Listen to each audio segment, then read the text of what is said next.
konton iyo kow guuradii ka soo wareegtay aasaaskii ciidanka asluubta Soomaaliyeed oo maanta ku beegan yaa waxaan rabaa khudbaddii sanad guurada inaan halkaan ka soo jeediyo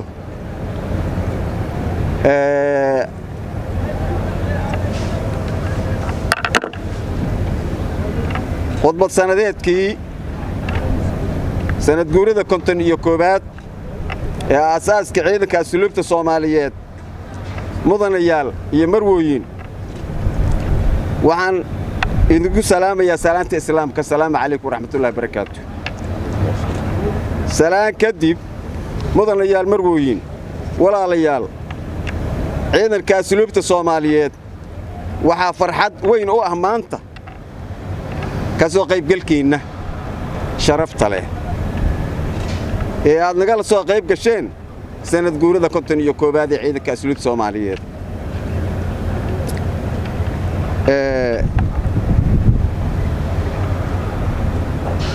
ku beegan aasaaska ciidanka asluubta mudanayaal marwooyin walaalayaal ciidanka asluubta Soomaaliyeed waa xibin ka mid ah ciidamada qalabka sida ee ka kooban afarta ciidan ciidanka booliiska Soomaaliyeed ciidanka xoogga dalka Soomaaliyeed ciidanka nabad sugidda Soomaaliyeed ciidanka asluubta Soomaaliyeed wuxuu leeyahay shaqo u gaar ah iyo waajibaad maxaan ku raahdaa oo uu xil saaran yahay oo dalka ugu xil saaran yahay ciidanka asluubta Soomaaliyeed waxqabadka sanadkii la soo dhaafay sidiisaba wuxuu xil saaran yahay maamulidda iyo maaraynta xabsiyada dalka haynta iyo ilaalinta iyo daryeelka iyo dib u bulshaynta iyo barbaarinta maxaabiista ay soo xireen maxkamadaha dalka xanaanaynta iyo barbaarinta ubadka Soomaaliyeed ee agoonta ah iyo kuwa danyarta ah iyo kuwa miciinlaawayaasha ah ee aan lahayn cid daryeesha noloshooda iyo mustaqbalkooda midna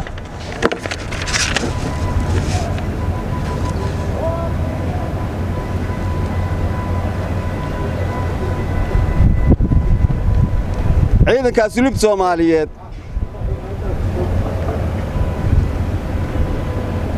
wuxuu ka qayb qaataa dib u dhiska dalka wax soo saarka ka qayb qaadashada ilaalinta hay'adaha dastuurka qaranka ka qayb qaadashada sugidda amniga mudanayaal iyo marwooyin ciidanka asluubtu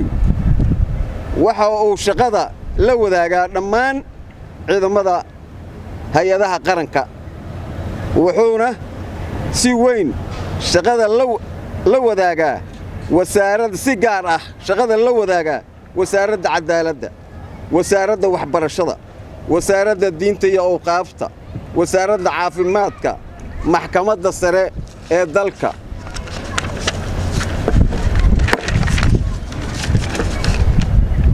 maxkamadda sare ama maxkamadaha ciidamada qalabka sida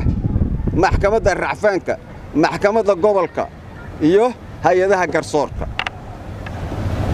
waxqabadka ciidanka asluubta kow dhammaystirka wejigii labaad ee xabsiga waa sanadka 2020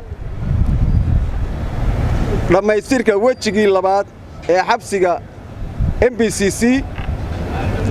oo haatan gebageba maraya dayactirka xabsiga dhexe ee xamar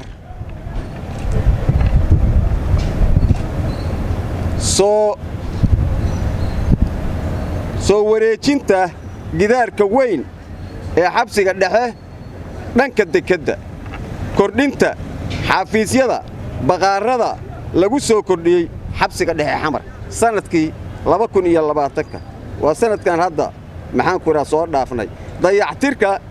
xabsiga weyn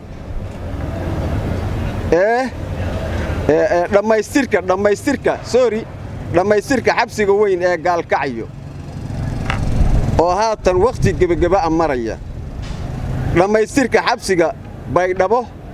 la mid asna gebagaba maraya waa xabsi weyn ee casri xabsiyaal waaweyn casriya weeyaan tababaro joogto ah oo la siiyo saraakiisha ciidanka asluubta iyo askarta ciidanka asluubta Soomaaliyeed hadda waqtigan aan ku jirno tababar joogto ah ayuu qaataa oo sida aan idiin sheegay la mid ah kooxdii muusikada lagu tababari jiray orkestrada lagu tababariyay ee qaranka oo loogu talagalay in ay garaacaan muusikada astaanta qaranka hiigsiga ama talagalka aan ku tala jirno in insha Allah 2021 ciidanka asluubta Soomaaliyeed oo qabto mudan yaaliye marwooyin walaalayaal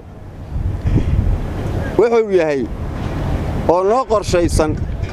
sanadkan ku jirno bilowday muhiim noo ah in aan qabanno dalka u qabanno iyo dadka iyo ciidanka asluubtaba waxaa ka mid ahaa doona insha Allah ilaahay hadduu noo ogolaado waqtigu na gaarsiiyo bilowga qaybta saddexaad ee xabsiga weyn ee Muqdisho MBCC qaybtii saddexaad bilaabanaysa insha Allah kol dhow dhammaystirka wajiga koobaad xabsiga guud ee Baydhabo bilaabista wajiga koobaad xabsiga Bangeele ee dawlad goboleedka Galmudug in la soo nooleeyo kaabayaashii dhaqaalaha ciidanka asluubta Soomaaliyeed ciidanka asluubta sida beeraha dib u soo noolaynta ama dib u soo celinta hantidii maguurtada ahayd ee ciidanka asluubta sida beeraha xarumihii agoonta xabsiyadii heer gobol ilaa heer degmo haddii ilaahay noo ogolaado wax yar baa nooga haray wax badanna gacanta ama ku haynaa dugsiyadii xabsiyadii gaarka ahaa dib u yagleelidda xarumihii xanaanada xoolaha iyo digaagga ee ciidanka asluubta in dib loo howlgeliyo xarunta agoonta Bonkaay ee gobolka Baay meelihii kale ee waqtigu noo saamaxo insha Allah ee degmooyinka iyo gobolada maxaan ku raahdaa ciidanka asluubtu oo ku lahaa jiray dhisidda xabsi cusub ee laga dhiso degmada Balcad ee gobolka Shabeellaha Dhexe ee dawladda Hirshabeelle dawlad goboleedka Hirshabeelle insha Allah in la dhiso xabsi laga dhisayo degmada Bardaale ee gobolka Baay in la howlgeliyo dhammaan xarumihii ciidanka asluubta ku lahaa gobolada iyo degmooyinka mahad celin taliska ciidanka asluubta Soomaaliyeed waxa uu si gaar ah ugu mahad celinayaa madaxweynaha Jamhuuriyadda Federaalka Soomaaliya ra'iisul wasaaraha xukuumadda Federaalka Soomaaliya iyo labada gole ee qaranka kuwaasoo iyagoo isku duuban noo suurtageliyey in aan maamuusno maalinta aas-aaska ciidanka asluubta Soomaaliyeed guulaystaan leenahay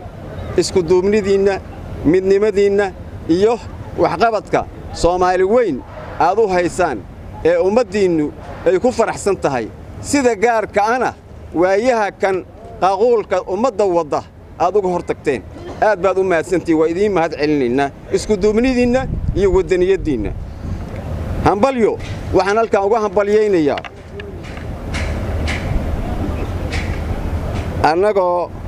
anigoo ku hadlaya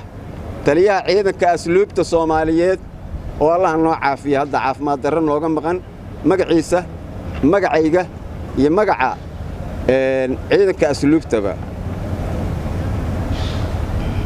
sarayaasha ciidanka asluubta saraakiisha ciidanka asluubta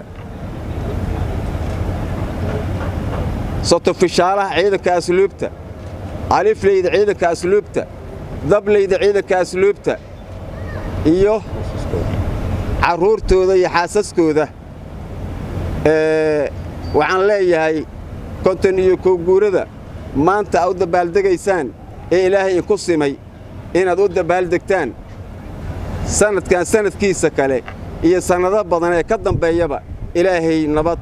barwaaqo caafimaad horumar ha idinku gaarsiiyo insha Allah ta'ala